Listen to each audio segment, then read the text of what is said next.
परमेश्वर के धन्य नाम की महिमा हो।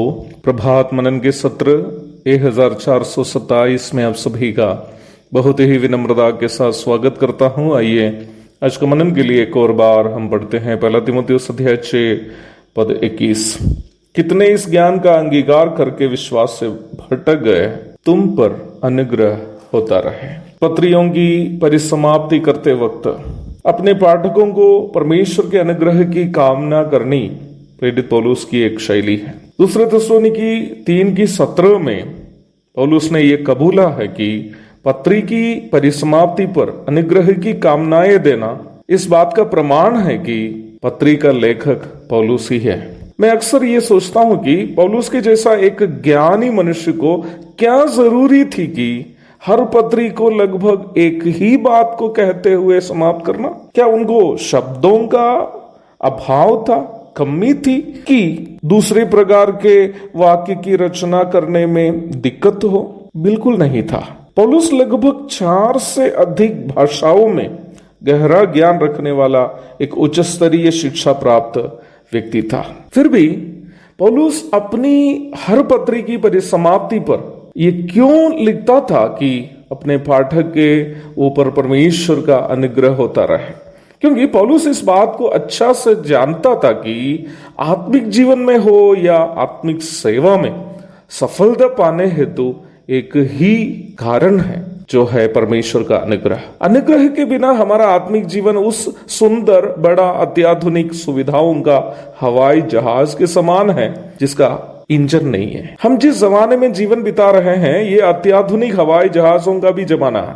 अमेरिकी राष्ट्रपति यात्रा करने वाली एयरफोर्स 1 नामक हवाई जहाज में यहां तक दुश्मनों के हथियारों से भी बचने के लिए सुविधाएं दी गई हैं। परंतु हम इस बात को अवश्य जानते हैं कि हवाई जहाज में क्या कुछ भी सुविधा दी गई हो, उसे हवा में उड़ने की क्षमता उसके 2 इंजन से ही मिलती है। हवाई जहाज का वजन और आकार के हिसाब से वो 1 सेंटीमीटर भी हवा में उड़ नहीं सकती है, परंतु उसमें जो इंजन है, जिसे टर्बाइन इंजन कहते हैं, हवाई जहाज को उसे भूमि की ओर खींचने वाला भूगुरुत्वाकर्षण बल को पार करके हवा में उड़ने की क्षमता देता है। भूगुरुत्वाकर्षण बल हवाई जहाज को नीचे की ओर, भूमि की ओर खींचते रहता है, परंतु हवाई जहाज के टर्बाइन इंजन से उत्पन्न होने वाला धक्का, थ्रस्ट, उसे हवा में उड़ने की क्षमता देता है। हमारे आत्मिक जीवन हो या आत्मिक सेवा, हवाई जहाज के इस उड़ान से काफी मेल खाने वाली प्रक्रिया है। आत्मिक जीवन में या सेवकाई में कभी भी किसी भी व्यक्ति के व्यक्तिगत क्षमताओं की मदद से या अनुकूल परिस्थिति के सहारे सफलता नहीं मिलती है। यदि किसी को अपनी क्षमता या प्रतिभाओं की मदद से सफलता मिलती भी हो, वो सफलता परमेश्वर की ओर से मिलने वाली सफलता हो नहीं सकती। आत्मिक जीवन में हो या सेवकाई में सफलता की प्राप्ति व्यक्ति के अंदर कार्य करने वाला परमेश्वर के अनुग्रह का परिणाम है।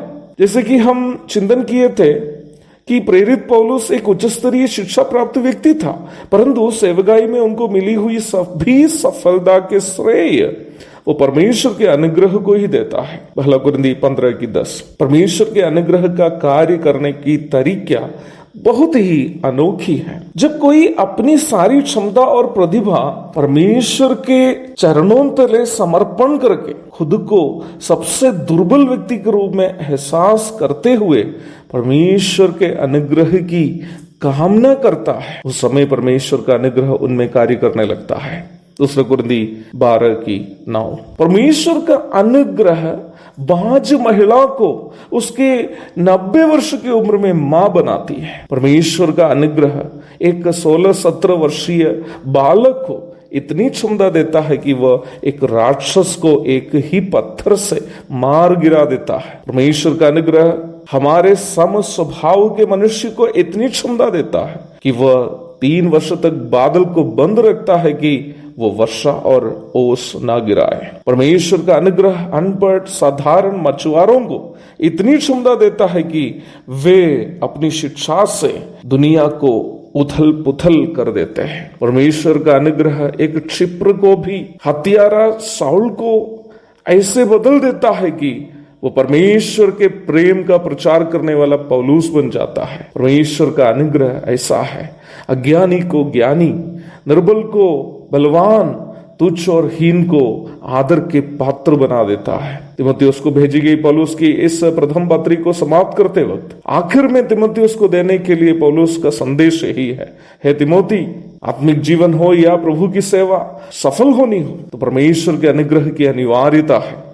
इसलिए खुद को इतना शून्य कर दे, इतना शून्य कर दे कि परमेश्वर का अनुग्रह उस शून्यता में भर जाए। तब अपनी क्षमता से नहीं बल्कि परमेश्वर के अनुग्रह से तुम प्रभु के लिए बड़े बड़े कार्य कर सकोगे, प्रभु के लिए सफल जीवन बिता सकोगे। मुझे सुनने वाले प्रिय भाई बहनों, यदि आप वास्तव में चाहते हैं कि एक सफल मसीह जीवन बिताना है या सफल तुम प्रभु की सेवा करनी है, तो अपनी सारी क्षमताओं को, योग्यताओं को, प्रतिभाओं को कूड़े समझो और प्रभु से कहिए, प्रभु मैं एक निर्बल पात्र हूं, कमजोर पात्र हूं, मुझे न ज्ञान है न क्षमता, मैं जीवन में एक पराजित व्यक्ति हूं, जो पाप करना नहीं चाहता उसी में बार बार गिर जाता हूं, सेवा में मैं एक पराजय हूं, ना आत्मा मिल रही है, ना कलीसिया ठीक से चला पा रहा हूं, मुझे आपका अनुग्रह चाहिए प्रभु, मुझे आपका अनुग्रह चाहिए। देखिएगा, यदि आप ऐसे प्रार्थना करेंगे, उस दिन से प्रभु आपको इस्तेमाल करना शुरू करेगा।